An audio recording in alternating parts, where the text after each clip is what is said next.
Question है, करौली रियासत ने कब अंग्रेजों से संधि कर अंग्रेजों की अधीनता स्वीकार की?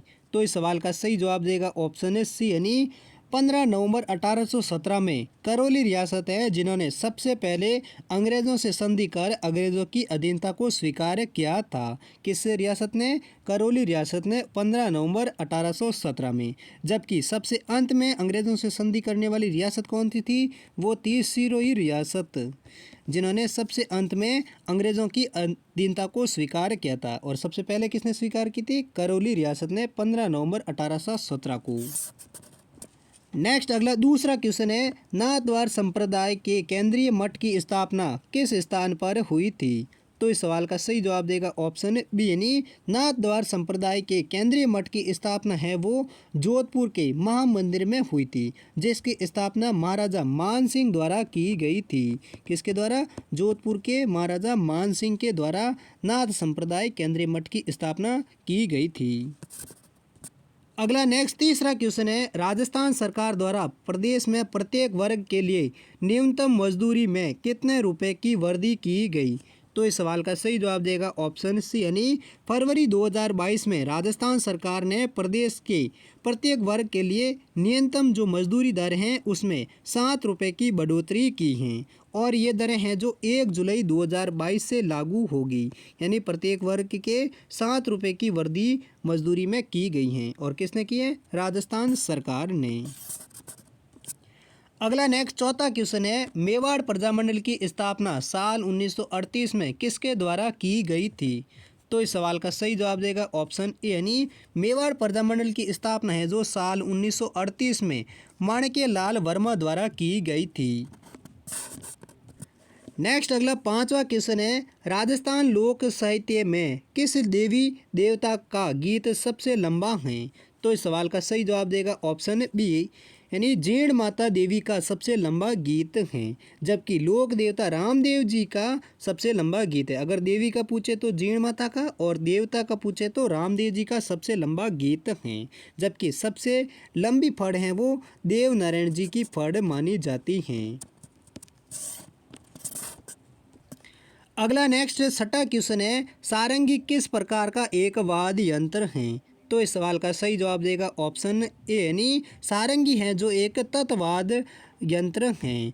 और तत्वाद यंत्र वो वाद्य यंत्र होता है जो तारों के द्वारा स्वरों की उत्पत्ति करता है। जैसे सारंगी, एक तारा, रावण हत्था, ये सभी हैं जो तातवाद यंत्र हैं जिसे तारों के द्वारा स्वरों की उत्पत्ति की जाती हैं।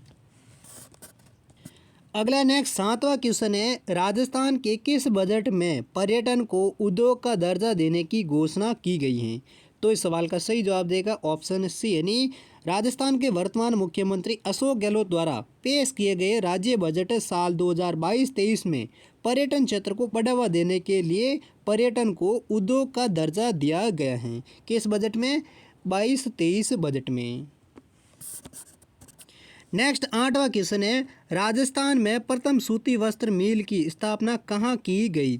तो इस सवाल का सही जवाब देगा ऑप्शन सी, यानी ब्यावर अजमेर में साल 1899 में राजस्थान में प्रथम सूती वस्त्र मिल की स्थापना की गई थी, जिस मिल का नाम था वस्त्र मिल कृष्ण मिल्स लिमिटेड, जो राजस्थान के ब्यावर अजमेर में स्थापित की गई थी। नेक्स्ट अगला नौवां क्वेश्चन है, राजस्थान में सर्वप्रथम दास प्रथा पर रोक लगाने वाली रियासतें कौन सी थी? तो इस सवाल का सही जवाब देगा ऑप्शन ए, यानी राजस्थान में सर्वप्रथम कोटा और बूंदी रियासतें थी जिन्होंने 1832 ईस्वी में सर्वप्रथम दास प्रथा पर रोक लगाने वाली रियासतें थी। नेक्स्ट अगला 10वां क्वेश्चन है, गणतंत्र दिवस के अवसर पर राजस्थान नागौर जिले के किसे मरणोपरांत सर्वोत्तम जीवन रक्षा पदक से सम्मानित किया गया है? तो इस सवाल का सही जवाब देगा ऑप्शन ए, यानी राजस्थान के नागौर जिले के डीडवाना के रहने वाले देवदत्त राम अवतार गोदारा हैं, जिनको हाल ही में मरणोपरांत सर्वोत्तम जीवन रक्षा पदक से सम्मानित किया गया है। यह पदक हैं जो राजस्थान के राम अवतार गोदारा को राष्ट्रपति रामनाथ कोविंद जी के द्वारा इस पदक को दिया गया था। अगला नेक्स्ट 11वां क्वेश्चन है, ग्रीष्म ऋतु में राजस्थान के किस जिले में सर्वाधिक आंधियां आती हैं? तो इस सवाल का सही जवाब देगा ऑप्शन सी यानी राजस्थान के गंगानगर जिला है जिसमें ग्रीष्म ऋतु में सबसे अधिक आंधियां आती हैं, जबकि सबसे न्यूनतम आंधियां हैं वो झालावाड़ जिले में आती हैं। नेक्स्ट अगला 12वां क्वेश्चन है, तार बात की ओढ़नी राजस्थान की किन स्त्रियों की लोकप्रिय वेशभूषा है? तो इस सवाल का सही जवाब देगा ऑप्शन सी यानी तार बात की ओढ़नी है जो राजस्थान की आदिवासी स्त्रियों की एक लोकप्रिय वेशभूषा है। क्वेश्चन नंबर 13, युद्ध में जाते समय योद्धा द्वारा किस रंग की विशेष पगड़ी पहनी जाती थी? तो इस सवाल का सही जवाब देगा ऑप्शन डी यानी युद्ध में जाते समय योद्धाओं के द्वारा हैं वो केसरिया रंग की विशेष पगड़ी को पहना जाता था। अगला नेक्स्ट 14वां क्वेश्चन है, घूमर नृत्य करते समय कौन से वाद्य यंत्रों की आवश्यकता होती है? तो इस सवाल का सही जवाब देगा ऑप्शन सी यानी घूमर नृत्य को करते समय ढोलक और मंजीरा वाद्य यंत्रों की आवश्यकता होती हैं। और राजस्थान में घूमर नृत्य हैं वो गणगौर के त्योहार पर किया जाता है। कब? गणगौर के त्योहार पर घूमर नृत्य किया जाता है और गणगौर त्योहार है जो राजस्थान का पहला त्योहार भी माना जाता है हिंदू कैलेंडर के अनुसार। नेक्स्ट अगला 15वां क्वेश्चन है, राजस्थान के किस शहर में राजस्थानी भाषा साहित्य कला और संस्कृति का म्यूजियम बनाया जाएगा? तो इस सवाल का सही जवाब देगा ऑप्शन सी यानी राजस्थान के बीकानेर शहर में राजस्थानी भाषा साहित्य कला और संस्कृति का एक बड़ा म्यूजियम बनाया जाएगा। अगला नेक्स्ट 16वां क्वेश्चन है, अकबर के नवरत्नों में से राजस्थान के कौन से कवि थे? तो दोस्तों इस सवाल का सही जवाब कौन सा है वो आप कमेंट सेक्शन में लिखकर ज़रूर बताइए। ऑप्शन है कवि कलावत, अबुल फजल, बदायूनी या इनमें से कोई नहीं। कौन सा ऑप्शन सही है वो आप कमेंट सेक्शन में लिखकर ज़रूर बताइए। अगला नेक्स्ट 17वां क्वेश्चन है, राजस्थान का सबसे प्राचीन पशु मेला कौन सा है? तो इस सवाल का सही जवाब देगा ऑप्शन बी यानी मल्लिनाथ जी का पशु मेला है जो राजस्थान का सबसे प्राचीन पशु मेला माना जाता है। और मल्लिनाथ जी का मेला है वो तिलवाड़ा बाड़मेर जिले में भरा जाता है। कहाँ पर? तिलवाड़ा बाड़मेर जिले में मल्लिनाथ जी का पशु मेला भरा जाता है जो राजस्थान का सबसे प्राचीन पशु मेला माना जाता है। और राजस्थान के सबसे अधिक पशु मेला हैं वो नागौर जिले में भरे जाते हैं। नेक्स्ट अगला 18वां क्वेश्चन है, ना सावन सुरंगो ना भादो हरियो नामक कहावत से क्या तात्पर्य है? तो इस सवाल का सही जवाब देगा ऑप्शन ए यानी सदैव एक समान रहना, जिसका ना सावन सुरंगो ना भादो हरियो नामक कहावत का अर्थ है क्या है? सदैव एक समान रहना। नेक्स्ट अगला 19वां क्वेश्चन है, वर्तमान में राजस्थान के लोकायुक्त किसे नियुक्त किया गया है? तो इस सवाल का सही जवाब देगा ऑप्शन है डी यानी 7 फरवरी 2022 को राजस्थान के लोकायुक्त हैं वो न्यायमूर्ति पीके लोहरा को नियुक्त किया गया है। और राजस्थान लोकायुक्त की स्थापना है वो साल 1973 में की गई थी। कब की गई थी राजस्थान लोकायुक्त की स्थापना? साल 1973 में, जिनका हाल ही में लोकायुक्त किसे नियुक्त किया गया है वो किया गया है पीके लोहरा को। नेक्स्ट अगला 20वां क्वेश्चन है, राजस्थान के किस जिले में भांकड़ा नागल बांध से सबसे अधिक सिंचाई होती है? तो इस सवाल का सही जवाब देगा ऑप्शन डी यानी राजस्थान के नागौर जिले में भांकड़ा नागल बांध से सबसे अधिक सिंचाई की जाती है। नेक्स्ट अगला 21वां क्वेश्चन है, सोम कमला अंबा सिंचाई परियोजना किस जिले में स्थित है? तो इस सवाल का सही जवाब देगा ऑप्शन ए यानी सोम कमला अंबा सिंचाई परियोजना है वो राजस्थान के डूंगरपुर जिले में स्थित है। अगला नेक्स्ट 22वां क्वेश्चन है, कौन से शहर में 6 मार्च से 8 मार्च तक वार्षिक ऊंट महोत्सव 2022 की मेजबानी की? तो इस सवाल का सही जवाब देगा ऑप्शन है डी यानी राजस्थान के बीकानेर शहर में 6 मार्च से 8 मार्च तक वार्षिक ऊंट महोत्सव 2022 की मेजबानी की गई थी। और दोस्तों आपको बता दें कि हर साल जनवरी माह में बीकानेर में ऊंट महोत्सव को मनाया जाता है, लेकिन साल 2022 में कोरोना के नए वेरिएंट ओमिक्रॉन की वजह से इस साल ऊंट महोत्सव को मार्च महीने में आयोजित किया गया था। कहाँ पर? बीकानेर जिले में, जो 6 मार्च से 8 मार्च तक। नेक्स्ट अगला 23वां क्वेश्चन है, राजस्थान में सिंचित क्षेत्र कुल कृषि भूमि के कितने प्रतिशत हैं? तो इस सवाल का सही जवाब देगा ऑप्शन सी, यानी राजस्थान में सिंचित क्षेत्र कुल कृषि भूमि के क्षेत्र हैं वो 30% हैं। अगला नेक्स्ट 24वां क्वेश्चन है, किस राज्य सरकार ने ऊंट संरक्षण व विकास नीति लागू करने की घोषणा की है? तो इस सवाल का सही जवाब देगा ऑप्शन सी, यानी राजस्थान राज्य सरकार हैं जिन्होंने ऊंट संरक्षण व विकास नीति लागू करने की घोषणा की है। क्योंकि देश में ऊँटों की दिनों दिन कमी होती जा रही है, इसलिए अब राजस्थान सरकार ने ऊँटों के संरक्षण के लिए ऊँट संरक्षण व विकास नीति को लागू करने की घोषणा की है। अगला नेक्स्ट 25वां क्वेश्चन है, वर्षा में नाचते हुए मोर राजस्थान की किस चित्रकला की विशेषता है? तो इस सवाल का सही जवाब देगा ऑप्शन डी, यानी वर्षा में नाचते हुए मोर हैं वो राजस्थान की बूंदी चित्रकला की एक प्रमुख विशेषता है। नेक्स्ट अगला 26वां क्वेश्चन है, ऊंट की ख्याल पर चित्रकारी किस कला की एक विशेषता है? तो इस सवाल का सही जवाब देगा ऑप्शन है सी, यानी बीकानेर शैली है जिस पर ऊंट की खाल पर चित्रकारी करने की कला की विशेषता है। अगला नेक्स्ट 26वां क्वेश्चन है, राज्य में सफ़ेद सीमेंट के कारखाने कहाँ स्थित हैं? तो इस सवाल का सही जवाब देगा ऑप्शन डी, यानी ए और बी दोनों, यानी गोटन नागौर में, खारिया खंगार, भोपालगढ़, जोधपुर में भी राजस्थान में सफ़ेद सीमेंट के कारखाने स्थित हैं। कहाँ पर? गोटन नागौर में, खारिया खंगार, भोपालगढ़, जोधपुर में। नेक्स्ट अगला 27वां क्वेश्चन है, निम्न में से कौन सा दुर्ग राजपूत मुगल शैली का सुंदर उदाहरण है? तो इस सवाल का सही जवाब देगा ऑप्शन ए, यानी राजस्थान का नागौर दुर्ग है जो राजपूत मुगल शैली का एक सुंदर उदाहरण है।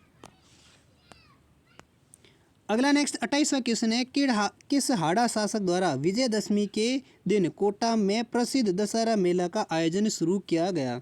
तो इस सवाल का सही जवाब देगा ऑप्शन है बी, यानी राव माधो सिंह है जो हाड़ा शासक है जिन्होंने विजयदशमी के दिन कोटा में प्रसिद्ध दशहरे मेला का आयोजन शुरू किया था। किसने? राव माधो सिंह ने। और राव माधो सिंह है जो कोटा के प्रथम हाड़ा शासक थे जिन्होंने कोटा में प्रसिद्ध दशहरे मेला का आयोजन शुरू किया था। नेक्स्ट अगला 29वां क्वेश्चन है, डूंगरपुर में आस्करण द्वारा निर्मित बेणेश्वर का शिवालय कौन सी नदियों के संगम पर स्थित है?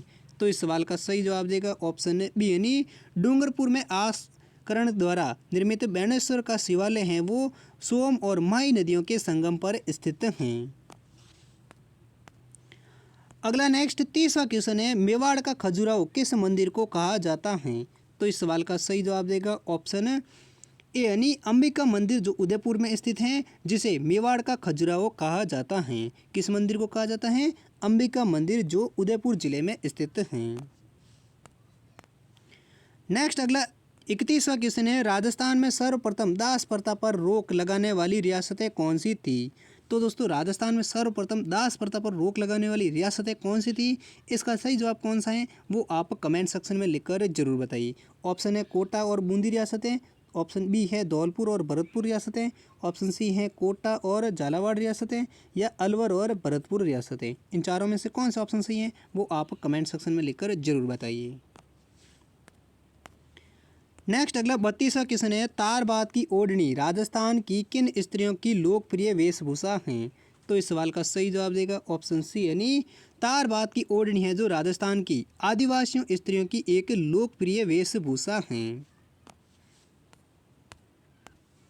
अगला नेक्स्ट 33वां क्वेश्चन है, पृथ्वीराज विजय ग्रंथ की रचना किसने की थी? तो इस सवाल का सही जवाब देगा ऑप्शन डी, यानी पृथ्वीराज विजय ग्रंथ की रचना है जो जयानक द्वारा की गई थी। नेक्स्ट अगला 34वां क्वेश्चन है, आदिवासियों के हरे सोने के नाम से जाने वाला वृक्ष कौन सा है? तो इस सवाल का सही जवाब देगा ऑप्शन है ए, यानी आदिवासियों के हरे सोने के नाम से जाने वाला वृक्ष है वो बांस वृक्ष हैं। नेक्स्ट अगला 35वां क्वेश्चन है, निम्न में से किस वृक्ष प्रजाति के बीजों से तेल की प्राप्ति होती है? तो इस सवाल का सही जवाब देगा ऑप्शन है डी, यानी रतनजोत वृक्ष प्रजाति के बीजों से तेल की प्राप्ति होती है। इसी प्रकार नेक्स्ट 36वां क्वेश्चन है, राज्य में सबसे अधिक आरक्षित वन क्षेत्र वाले जिले कौन से हैं? तो इस सवाल का सही जवाब देगा ऑप्शन बी यानी उदयपुर और चित्तौड़गढ़ जिले हैं जो सबसे अधिक आरक्षित वन क्षेत्र वाले जिले हैं। कौन से? उदयपुर और चित्तौड़गढ़ जिले। नेक्स्ट अगला 37वां क्वेश्चन है, शुष्क वन अनुसंधान केंद्र कहाँ स्थित हैं? तो इस सवाल का सही जवाब देगा ऑप्शन है डी यानी शुष्क वन अनुसंधान संस्थान है वो राजस्थान के जोधपुर जिले में स्थित हैं। अगला नेक्स्ट 38वां क्वेश्चन है, राजस्थान बूंदी के महाराव राम सिंह के दरबारी कवि कौन थे? तो इस सवाल का सही जवाब देगा ऑप्शन बी यानी राजस्थान के बूंदी महाराव के राम सिंह के जो दरबारी कवि हैं वो सूर्यमल मिश्रण थे। नेक्स्ट अगला 39वां क्वेश्चन है, महाराणा कुंभा द्वारा रचित कुछ ऐतिहासिक नाटकों में राजस्थान की किस बोली का प्रयोग हुआ है? तो इस सवाल का सही जवाब देगा ऑप्शन है बी यानी महाराणा कुंभा द्वारा रचित कुछ ऐतिहासिक नाटकों में राजस्थान की मेवाड़ी बोली का प्रयोग हुआ है। किस बोली का प्रयोग हुआ है? मेवाड़ी बोली में राजस्थान के महाराणा कुंभा के द्वारा ऐतिहासिक नाटकों में। नेक्स्ट अगला 40वां क्वेश्चन है, राजस्थान के किस जिले में मरु महोत्सव का आयोजन होता है? तो इस सवाल का सही जवाब कौन सा है वो आप कमेंट सेक्शन में लिखकर जरूर बताइए। यानी राजस्थान के किस जिले में मरु महोत्सव का आयोजन होता है वो आप कमेंट में लिखकर जरूर बताइए। अगला नेक्स्ट 41वां क्वेश्चन है, राजस्थान पर्यटक विकास निगम की स्थापना कब हुई थी? तो इस सवाल का सही जवाब देगा ऑप्शन ए यानी 1 अप्रैल 1979 में राजस्थान पर्यटन विकास निगम की स्थापना हुई थी। कब हुई थी? 1 अप्रैल 1979 में। इसी प्रकार नेक्स्ट अगला अंतिम 42वां क्वेश्चन है, राजस्थान का लगभग कितने प्रतिशत भौगोलिक भाग वन आच्छादित हैं? तो इस सवाल का सही जवाब देगा ऑप्शन है डी यानी 7 से 9% भाग हैं जो भौगोलिक भाग हैं जो वन आच्छादित हैं।